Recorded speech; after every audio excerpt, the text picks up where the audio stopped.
Hello, welcome to food ഇൻഷി. ഞാൻ കുറച്ച് കുഞ്ഞമത്തി എടുത്ത് വെച്ചിട്ടുണ്ട്. ഇത് കുഞ്ഞമത്തി നല്ലോണം വാഷ് ചെയ്ത് വൃത്തിയാക്കി എടുത്തതാണ്. ഇത് നമുക്കൊന്ന് പീര വറ്റിക്കാൻ വേണ്ടിയിട്ട് കേട്ടോ. അപ്പോൾ അതിന് വേണ്ടിയിട്ട് ഇതാ ചെറിയ ഉള്ളിയുണ്ട്, കാന്താരി മുളകുണ്ട്, വെളുത്തുള്ളി, ഇഞ്ചി, അതുപോലെ തന്നെ കുറച്ച് കുടംപുളി.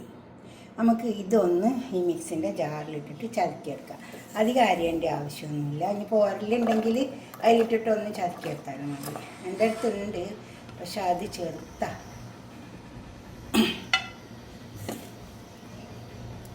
നമുക്കിത് ചതക്കിയെടുക്കാം. പിന്നെ തേങ്ങ, നല്ല പെരുംജീരകം കുറച്ച് കൂട്ടാം, അതുപോലെ തന്നെ കുറച്ച് നല്ല ജീരകം. ഇത് എല്ലാം ചേർത്തിട്ട് നമുക്കൊന്ന് ഒതുക്കിയെടുക്കണം. അരിയേണ്ട ആവശ്യമില്ല. വേണമെങ്കിൽ അരി 2 ചെറിയ ഉള്ളി ഇട്ട് കൊടുക്കാം. ഇത് നമുക്കൊന്ന് അധികം വെള്ളമൊന്നും ചേർക്കണ്ട, നന്നായി ഒന്ന് ഒതുക്കിയെടുത്താൽ മതി. കുറച്ച് മഞ്ഞളും ചേർക്കാം. മഞ്ഞൾ നല്ലതാണ്, അതും കൂടി ചേർത്തിട്ട് നമുക്ക് ഇത് ഒതുക്കിയെടുക്കാം. ഞാൻ ചട്ടി വെച്ചിട്ടുണ്ട്. നമുക്ക് ഈ കുഞ്ഞുമത്തി ഇതിലിട്ടിട്ട് കൊടുക്കാം. നന്നായി വാഷ് ചെയ്താൽ മതി. ഉപ്പൊക്കെ ഇട്ടിട്ട് വച്ച് വാഷ് ചെയ്ത് അപ്പോൾ നല്ല വൃത്തിയാവും. മുറിച്ചിട്ട്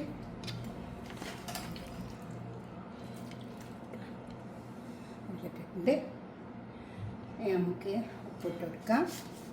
ഉപ്പ് ആവശ്യം പോലെ ഇട്ടെടുത്താൽ കേട്ടോ.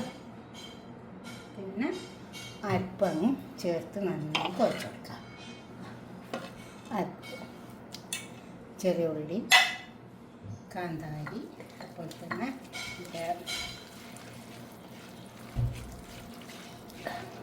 കുടംപുളി എല്ലാം ചേർത്ത്, പിന്നെ തേങ്ങ ഒതുക്കി വെച്ചിട്ടുണ്ട്, അതും ഇട്ടെടുക്കാം. അതും ചേർത്തെടുക്കാം. നന്നായി ചേർത്തെടുക്കണം. കറിവേപ്പില കൂടി ഇട്ട് കൊടുക്കാം. എന്നിട്ട് ഒന്നും ഒന്ന് ചേർത്ത് തട്ടിപ്പൊത്തിയിട്ട് അവിടെ എടുത്തേക്കാം. നമുക്ക് ഇനി നല്ലോണം നേരെ എടുത്തിട്ട് അടുപ്പത്തേക്ക് വെച്ച് കൊടുക്കാം.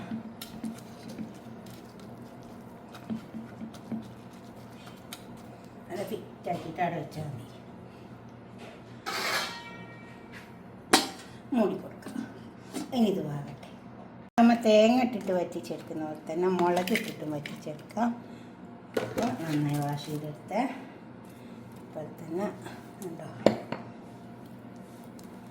പിന്നെ നമുക്ക് അതിലേക്ക് കുറച്ച് പെരുംജീരകത്തിൻ്റെ പൊടി, അപ്പോൾ തന്നെ മഞ്ഞളിൻ്റെ പൊടി എല്ലാം ഇട്ടിട്ട് മുളകിൻ്റെ പൊടി ഇട്ടിട്ട് വറ്റിച്ചെടുക്കാം.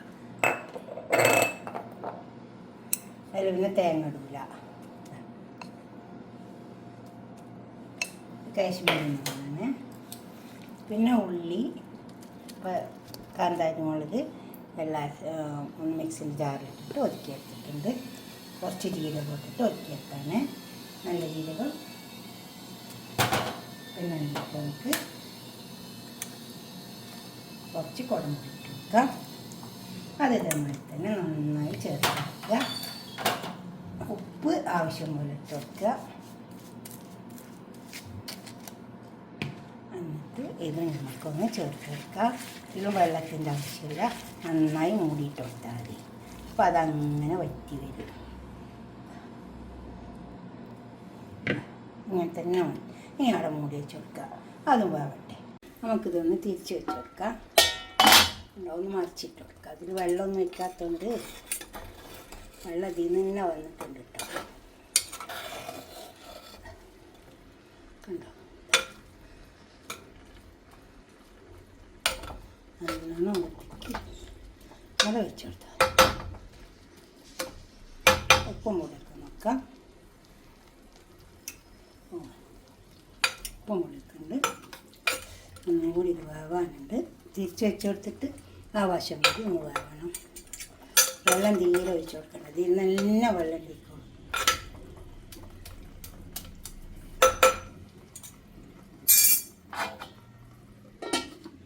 വേണ്ട, അല്ല ഇത് ഇവിടുന്ന് വേവുന്നുണ്ട്. അപ്പോൾ ഇത് വെന്ത് വന്നിട്ടുണ്ട്. ഇതിലേക്ക് ഇച്ചിരി വെളിച്ചെണ്ണ ഒഴിച്ച് കൊടുക്കാം. നമുക്ക് കോക്കനട്ട് ഓയിലാണ്. അതുപോലെ തന്നെ ഇതും വെന്ത് വന്നിട്ടുണ്ട്. ഇതിലേക്ക് നമുക്ക് കുറച്ച് വെളിച്ചെണ്ണ ഒഴിച്ച് കൊടുക്കാം. അപ്പോൾ നല്ല ടേസ്റ്റ് ഉണ്ടാവും. കഴിക്കുന്ന സമയത്ത് ഇതുപോലൊക്കെ ഒന്ന് ഉണ്ടാക്കി വയ്ക്കുക. എന്നിട്ട് നിങ്ങളുടെ അഭിപ്രായ നിർദ്ദേശമൊക്കെ ഒന്ന് കമൻറ്റ് ബോക്സിൽ അറിയിക്കുക. അതുപോലെ തന്നെ ലൈക്ക് ചെയ്യുക, ഷെയർ ചെയ്യുക, സബ്സ്ക്രൈബ് ചെയ്യാതൊക്കെ ചെയ്യുക. നല്ല ടേസ്റ്റ് ഉണ്ടാവും കേട്ടോ. ഓക്കെ, അടുത്തൊരു വീഡിയോ ആയിട്ട് നമുക്ക് പിന്നെ കാണാം. ബൈ.